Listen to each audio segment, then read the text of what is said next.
Hello, everybody, and welcome to another Sneaker-Nomics podcast. I'm here with Ryan. Hello, everyone. And before we kind of get into it today, I just thought it'd be right, as a huge basketball fan myself, and obviously we made this, so obviously we're both huge sneaker fans as well, to dedicate not just this podcast, but, a lot of this Sneaker-Nomics to Kobe Bryant in the wake of his death. I'm sure for many it was a very big surprise, and he was, for me, someone who couldn't die, and he was quite invincible. So, it's a reminder to all of us, I think, to, value our lives a bit more. But to go off that subject a bit and not get a bit too deep, we are going to try and keep this to do with the sneakers a bit. And I thought this would be very interesting to talk about. With in the wake of Kobe Bryant's death, Nike actually, and Adidas, and all of the resellers and retailers of the Kobe Bryant shoes, which are hugely popular, tremendously popular, especially in the US, were told to pull and suspend their sales to limit profiteering, essentially, in the wake of his death. But I've got an article here which says that a Nike spokesperson told Forbes that the company actually sold out of Bryant products instead of pulling them. So instead of, keeping the stock back, to avoid people from profiting, they've actually basically sold all of them. I'm guessing for higher profits. What do you think about that? It is quite a sad idea that they just sold them all off, and people obviously have profited massively. I mean, the resale value of some of them are huge, really. I see here there is a possibility that actually a new colorway of the Kobe 5 Protos will be coming.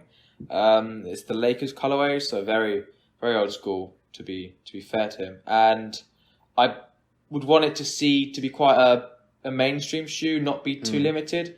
You don't want people being able to just get this shoe on a raffle and be able to resell it for 3 times, 4 times the price and profit on such a sad event. Yeah, sure. Actually, just kind of going back to that as well.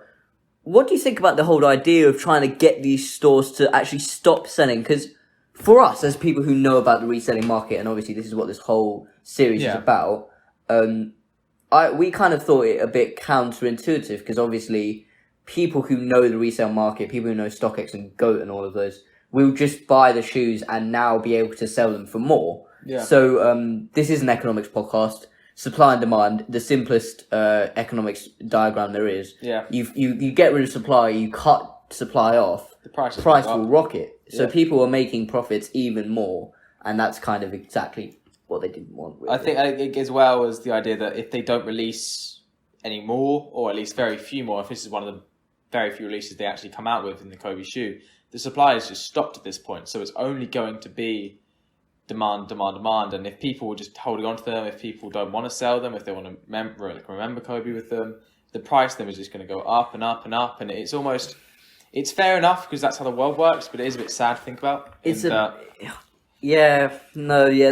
are these times, as economists, that we have to think that the let's call it the private market has a very harsh and blunt way to react to these kind of events, because when people die, the value of them goes up. I know, for example, Pop Smoke passed away just at the age of 20 a few days ago. I'm not sure when this will come out, but a few days ago for us. And his Spotify streams went up by 382%. And, there's this whole thing about when you die, people listen to you more, and it's kind of a bit counterintuitive kind of thing. But, very interesting to do with what Nike did. I'm not sure how much of this is true.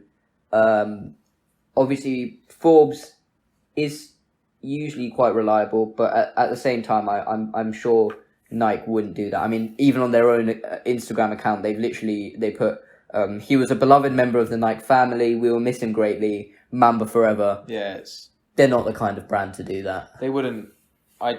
I feel like it's just a miscommunication between the two companies, and at the end of the day, if it did happen, then it sucks a bit. But what's going through your mind in this instant when you hear such a tragic event? Even the people at Nike, it's going to hit them a little bit. This is one of They're close people were friends, close really. to him. People. Yeah, exactly.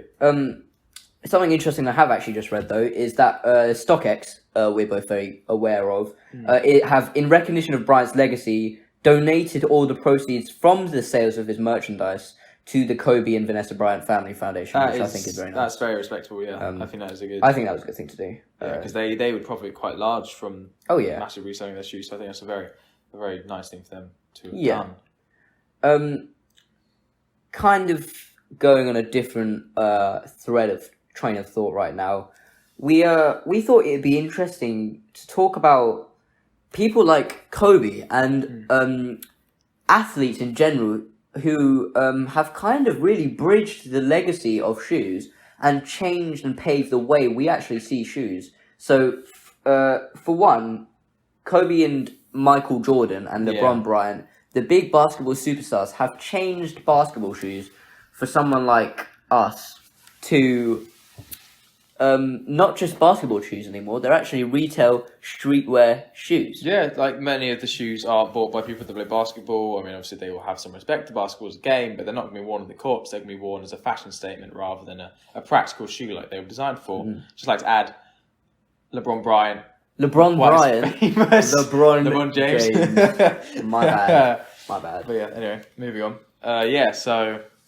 No, I've got an article up here which says quite bluntly, celebrities and musicians have become the new athletes. I think this is quite an interesting point as well, because not only obviously you have the Jordan brand, it's huge, it's been around since 1985. 80s. Yeah, it's been around for a very long time. But in the more modern era, you have obviously the biggest one being Kanye, and in I believe it was 2016 is when he signed his first Yeezys deal. With Adidas, at least. Yeah, so in the interview I did, which you can see on our YouTube channel as well, he talks about Yeezy quite a lot as the whole collector's item kind of vibe, because Yeezys themselves are so expensive and they have that premium kind of almost designer feel to them because they are really a collector's item. And if you watch our interview, you will see a lot about that. Yeah, obviously, Kanye obviously started with Nike, and those shoes resell for $6,000. They're very very expensive, but the new Yeezys, obviously, he has 15% royalty on those, which I find what was the stat you had for his? Oh yeah, I mean the headline of this is Kanye West comeback from 53 million in debt to making over $150 million a year. It's absolutely insane. To be fair, the guy has turned his life around in one business move. Literally, and I feel like he's the kind of person to put all his money in it as well. He surely invested everything 0 he or had 100. into this brand, and it's a staple in any sneakerhead's collection. And nowadays, pretty much, it is everywhere. And the fact, especially when they first came out, they were very limited. You saw them around. They resold for double, triple what they were sold at retail. But nowadays, very common to see a pair of 350s just sitting in the resale market at very similar to retail prices. Yet they do still sell out.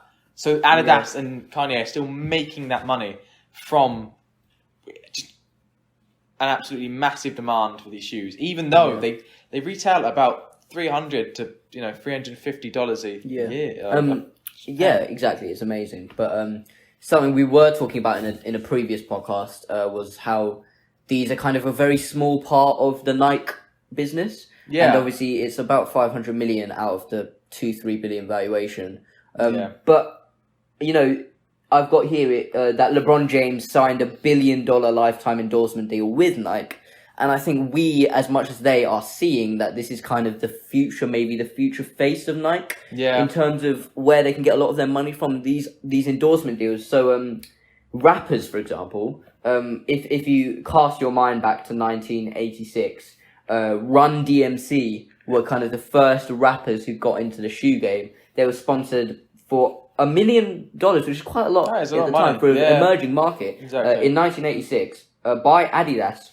And the brand's made around 100 million just from those shoes. That's quite a relatively small one. You've got G-Unit, you've got even Jay-Z, who sold out almost instantly all of his shoes. Beyonce's come quite recently with Adidas collaborations.